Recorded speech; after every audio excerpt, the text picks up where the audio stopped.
Hello, Commanders fans! Today we have some hot news that you can't miss, so get ready because there's a lot of important information coming. Before we start, we'd like to take the opportunity to subscribe to the channel, activate the bell, and stay up to date with all the news about our Washington Commanders. Don't forget to leave a like, which really strengthens our community and helps bring this content to the most passionate fans of the team. Now, without further ado, let's get straight to today's news. Commanders' fate hinges on health of Marshawn Lattimore after George Pickens trade. The Dallas Cowboys made waves when they traded wide receiver George Pickens. That puts the onus on Marshawn Lattimore to make the necessary improvements to neutralize this new threat in the NFC East. Washington's first big move of the Adam Peters era was the acquisition of the four-time Pro Bowl cornerback from the New Orleans Saints before the 2024 trade deadline. It was a significant statement that the Commanders were serious after decades in the NFL wilderness. Unfortunately, Lattimore didn't get an immediate return on that investment. It hasn't been the smoothest transition for Lattimore. The former first-round pick arrived with a hamstring injury that kept him out of all but 2 regular season games after the trade. Even when he was on the field, especially in the playoffs, he never looked 100% healthy. And for arguably the first time in his professional career, he was often singled out as a weak spot when facing players like Mike Evans and A.J. Brown. Commanders need more from cornerback Marshawn Lattimore in 2025. There were some bright spots. Lattimore was exceptional against his old team. His performance against the Detroit Lions in the divisional round also drew rave reviews. However, the Commanders are hoping for more next time out. Speculation has been rife this offseason about whether Lattimore's stint in Washington would be short-lived. Peters was quick to dismiss those rumors, saying the Ohio State graduate would be a big part of the team's plans.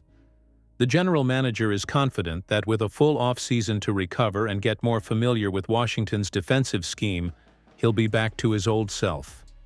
That's exactly what it will take if the Commanders are to make a run at the postseason. The Cowboys' acquisition of Pickens adds another explosive, if volatile, pass catcher to the division. Washington's cornerback unit was bolstered this offseason by adding Jonathan Jones and second-round pick Trey Amos. However, its fate depends almost entirely on Lattimore's health. Hopefully, he can bounce back from his injuries. Lattimore should be highly motivated to silence his doubters. He's not the type of guy to back down from a challenge, and he'll certainly be fired up whenever he's paired up against Pickens. Jayden Daniels makes a strong statement about Deebo Samuel joining the Commanders as the Washington Commanders prepare to start the 2025 season. The franchise has been moving aggressively in the market, with the clear objective of continuing the excellent campaign achieved in 2024. And who knows, going even further. Under the command of young quarterback Jayden Daniels, who enters his second year in the NFL after a promising debut, the board has focused on strengthening the most critical areas of the roster: the offensive line and the receiving group. One of the priorities of the offseason was precisely to offer more protection to Daniels. To this end, the team made one of the boldest moves of the offseason by closing a trade with the Houston Texans and acquiring the experienced left tackle Laremy Tunsil, a player selected to the Pro Bowl multiple times and considered one of the best in the league at his position. Tunsil's arrival brings immediate stability to the offensive line.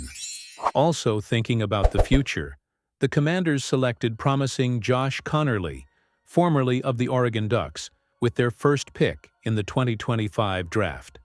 Conerly, who stood out in college football for his agility and sharp technique, arrives with high expectations and could be a key player in his rookie year. But the cherry on top came with the acquisition of Deebo Samuel in an impactful trade with the San Francisco 49ers. Deebo is known for his physical, aggressive style and his rare ability to generate yards after the catch.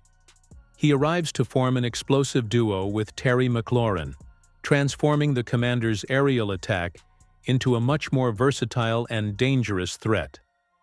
Regarding this important addition, Jayden Daniels did not hide his enthusiasm. "He's a stud when he has the ball in his hands," Daniels said in an interview with Yahoo Sports. "After the catch, he just makes magic.